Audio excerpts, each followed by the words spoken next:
What if I told you that global debt is not a failure of governments, not the result of corruption, incompetence, or bad luck, but the intended outcome of a system designed to never let debt end? Every country on earth owes money. Rich nations, poor nations, victors of war, losers of war, democracies, dictatorships. And that raises a question most people never stop to ask. If everyone is in debt, who is everyone paying? Because debt, by definition, requires a creditor, someone on the other side of the ledger, someone being owed. Yet when you zoom out to the global level, the numbers stop making sense. Total global debt is now larger than the entire world economy. Governments roll over loans they can never repay. Interest compounds faster than growth, and somehow, the system survives, even thrives. So tonight, we're going to follow a trail most history books avoid. Not the visible economy, but the invisible ledger beneath it. A ledger that doesn't appear in textbooks, is never voted on, and quietly ensures that nations remain permanently owing someone.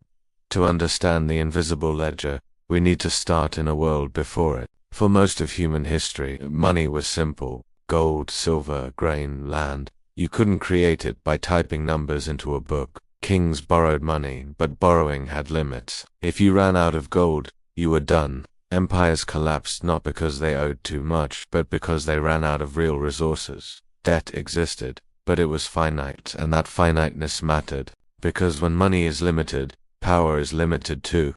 That changed the moment money stopped being a thing, and became an accounting system. The first cracks appeared in Renaissance Europe. Goldsmiths noticed something dangerous. People rarely came to claim their gold all at once. So the goldsmiths did something radical. They lent out more claims to gold than gold actually existed. On paper, it worked, as long as trust held. This wasn't just banking innovation. It was the birth of fractional reserve money, money created as debt, and with it, the first version of the invisible ledger. Fast forward to the 17th and 18th centuries. Wars were becoming expensive. Empires needed financing beyond taxes. Enter the central bank. The Bank of England, founded in 1694, wasn't created to help citizens. It was created to finance war. The deal was simple. Private financiers lend money to the state. The state guarantees repayment through future taxation. Interest becomes permanent income. This was revolutionary. For the first time, governments didn't need to have money to spend it. They only needed the ability to borrow. And borrowing required debt. Debt stopped being a temporary emergency tool and became the foundation of public finance. But here's the twist most people miss. Governments didn't borrow existing money. The money was created when the loan was issued. Every bond, every loan, every treasury note added new money and new debt at the same time. Money and debt became inseparable twins. You could not create one without the other. The invisible ledger was growing. The system worked too well. By the 19th century, debt financing powered industrial expansion, colonial empires, railroads, standing armies. Countries discovered something dangerous. They could roll over debt forever. Instead of paying it off, they refinanced. Old debt paid with new debt. As long as growth continued, no one questioned it. Then came the 20th century. World wars exploded, government spending beyond imagination. Gold-backed money couldn't survive the scale. So governments did the unthinkable. They suspended reality. Gold standards were abandoned. Currencies floated. Money became pure confidence. And debt exploded. After World War II, a new system emerged. Bretton Woods. The US dollar became global money. Other currencies pegged to it. The dollar pegged to gold. But that promise didn't last. By 1971, the US quietly ended gold convertibility. From that moment on, all global money became pure ledger entries. Numbers created by keystrokes backed by nothing except debt. The invisible ledger went global. Once money was no longer tied to anything real, the rules changed. Governments learned they could spend now, borrow endlessly, pass the bill forward. Debt stopped being about repayment.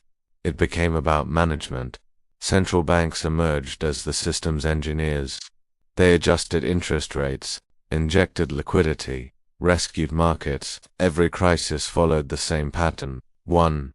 Excess debt creates instability. 2. Markets crash. 3. Central banks create more debt to fix it. The cure was the disease in higher doses, and the invisible ledger ballooned. By the early 21st century, government debt exceeded GDP, corporate debt exploded, household debt chained citizens to wages. But the scariest part wasn't the size, it was the structure, because for debt to be repaid, money must exist without debt. But in this system, almost all money is debt, meaning, if all debts were paid, but those institutions owe each other. The system loops. Debt becomes an ecosystem, not a balance sheet. No single villain, no fractional creditor. Just a structure where interest flows upward, risk flows downward, losses are socialized, gains are privatized. Countries don't repay debt. They transfer sovereignty through conditions, through austerity, through dependency on capital markets. The invisible ledger doesn't need to conquer nations, it simply prices them. Every generation proposes fixes.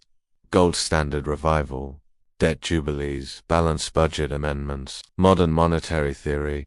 None changed the core structure, because the problem isn't spending, it's money creation itself. As long as money enters the system as interest-bearing debt, someone must always owe. Someone must always lose. Growth must continue or collapse follows. Even debt forgiveness doesn't erase the ledger, it just shifts losses. The system survives by adapting, never by resolving. Look around today. Record government debt, negative interest rates, central banks owning government bonds, states owe money to institutions they control, using money created from nothing. It sounds absurd, but it works until confidence breaks. History shows what happens next. Currency debasement, inflation, social unrest, power consolidation, not because leaders want it, but because the ledger demands it. Conclusion 3. Takeaways. Takeaway 1. Global debt is not an accident, it is structural.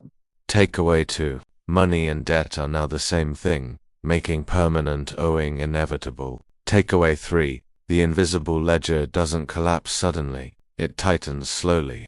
Here's the real warning. The danger isn't debt itself. It's a system where no one remembers who it was built for. And the open question is this: when trust finally breaks, who gets erased from the ledger and who gets protected? If this changed how you see money, debt, or power, subscribe for more deep dives into the hidden systems shaping our world. Because the most important